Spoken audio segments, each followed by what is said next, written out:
Hi there, and welcome to the first one of my lore deep dives, I guess we could call that, for the characters of Hades and Hades 2.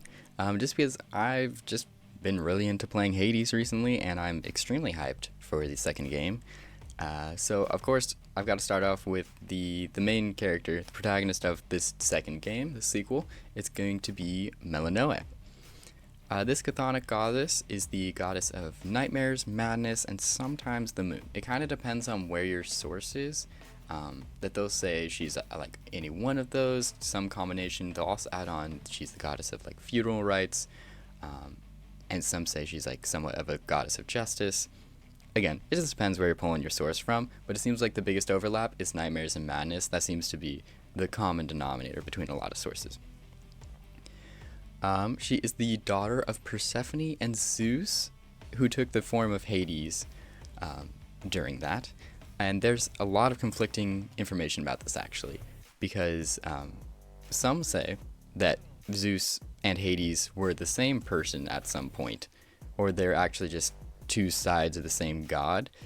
Some say that this did not happen, and some say that if when Hades learned that Zeus did this, he tore Melinoë apart, which is why we can sometimes see like her bones exposed in the trailer.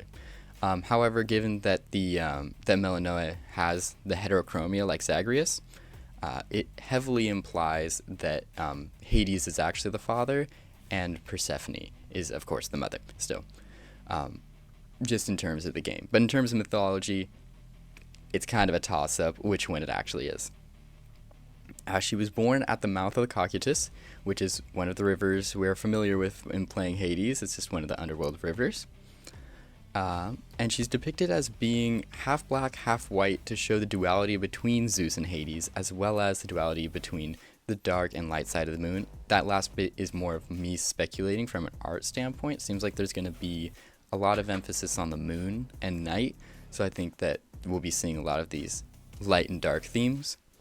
Also, it looks like there might be some sorts of elements of shapeshifting because that is somewhat what Melinoë does. She could bring night terrors to people by manifesting herself into multiple forms, which could drive mortals insane. That is just one of her powers that she used to punish people, and it feeds into this duality of Melinoë. She has a connection with Hecate, which is the goddess of witchcraft. In the trailer, Hecate has been training her to fight Kronos, who happens to be her granddad, in order to free her father, which is Hades. So it looks like we'll be traversing deeper into the underworld rather than trying to escape it like last time. And it appears that her magic has some close relationship with Artemis's, who also has a close relationship with the moon. I don't know how this will actually manifest in the game, if at all, because, the gods still give us boons and stuff. Maybe there'll be a slight more influence from Artemis or not. Who knows, really. Other powers that are said that she might possess is she might be able to train ghosts to strike fear into the hearts of men. So we could be dealing with some summoning things more than we're in Hades 1. And she's also a powerful protector of the dead and was often sought after by mortals to communicate with the souls of their lost loved ones. I don't really see this playing into the game at all because we don't interact with mortals that often. It's typically just the gods and the heroes of epic myth. But yeah, that pretty much sums up all of the lore that I was able to gather real quick on Melinoë.